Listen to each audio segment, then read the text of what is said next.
So the World Bank's key message to inclusive education is that it sits very neatly within our twin goals. The bank has two twin goals. One is to reduce poverty, and the second is to boost shared prosperity.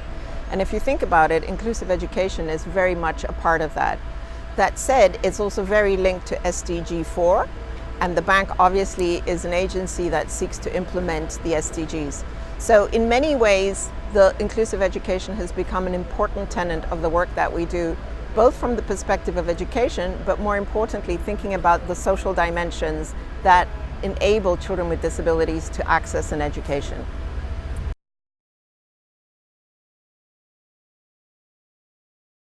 So the initiative is a very ambitious initiative. It's an initiative that seeks to address the issue of access for education for children with disabilities.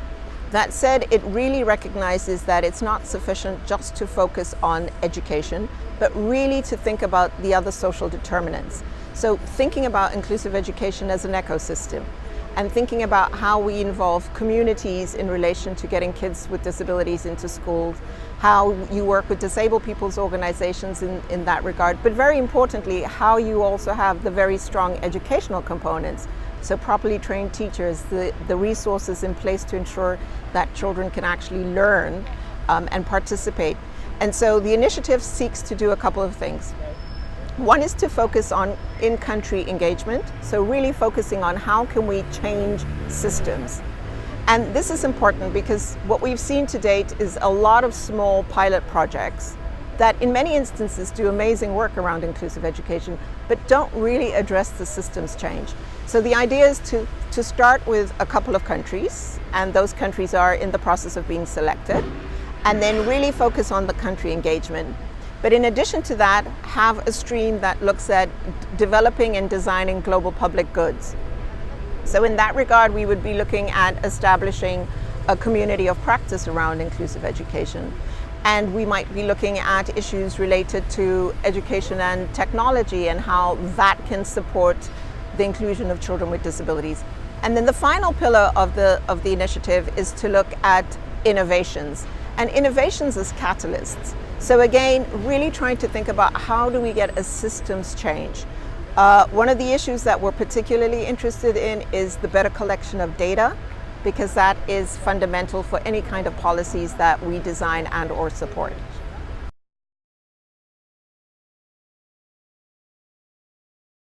So what we've done to date is we've established the trust fund, so all of the bureaucracy around doing that had to be considered. But on the 12th of April, we actually launched the trust fund. We currently have two donors, and they are DFID and NORAD. We're hoping to grow that. We've started to host consultations around the initiative. So we had a consultation at the GLAD in Ottawa in the spring rather. And then we've had a consultation in Ethiopia about 6 weeks ago. We have planned consultations in Rwanda and Nepal happening first 2 weeks of August. And then we will put out a call for proposals to really get the in-country work going. But it's been important to have the consultations to hear what the issues are at country level, both from practitioners, so teachers, principals, ministries of education, ministries of social welfare, but perhaps most importantly, really getting an understanding of what are the needs and what are disabled people themselves saying is required to ensure that schools are actually really inclusive.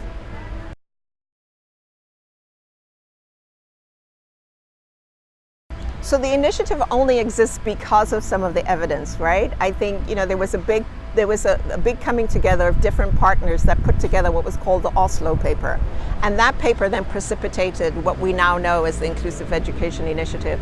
So data and evidence is going to be fundamental for anything we do. I mean, the World Bank works on data. What we want to see more of and better is disability disaggregated data. And so we really want to see how we can collect better data on children with disabilities, but also better data on some of the barriers. And so data is going to be essential for any kind of progress that we make in this regard. Similarly, research, but evidence-based research is going to be important. we are a knowledge bank, and there's no way we can push this agenda if we don't have hardcore evidence-based research to support it. And so a large part of what we will be doing are diagnostics around various components of inclusive education, and look using that data to really inform what are some of the key next steps that we need to take.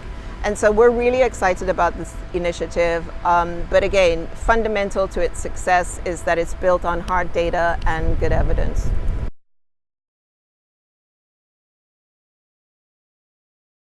So, I mean, it's so important. It's very, very important. And I think for me, it needs to be an issue that is continuously on the agenda. It can't be a one-off, because too often that's the way it happens. It's an interest group, has some focus on inclusive education, but it doesn't gain traction in the day-to-day discussions around international education and development.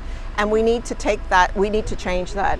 What I would like to see is that inclusive education becomes somewhat like girls' education, where everybody's talking about it and that we're talking about it all the time, because only then will we be able to see the traction. And I think, you know, the players that work in this space are not just members of parliament and policymakers, but it's very much the researchers, it's very much the practitioners, and then very much the users and persons with disabilities themselves.